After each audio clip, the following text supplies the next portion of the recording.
Take our lead, let's help you make your mark.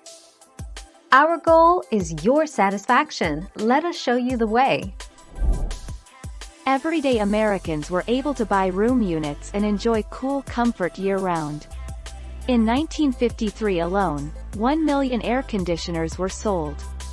Things changed again in the 1970s, when central air was invented.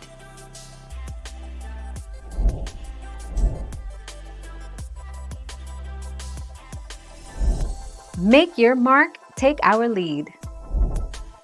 The Milam Building. In 1928, the Milam Building in San Antonio, Texas was the first high-rise air-conditioned office building in the United States. The air conditioning design team was led by Willis Carrier. The system provided 300 tons of refrigeration capacity with chilled water, piped to air handling fans serving all floors.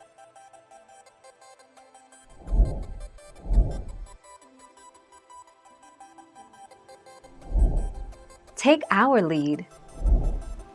Brooklyn, New York. In this artist's conceptualization, Willis Carrier starts the engine that will drive the world's first modern air conditioning system.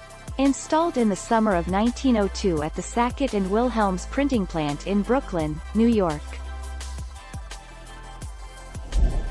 Thank you for watching. Please subscribe and hit the bell notification.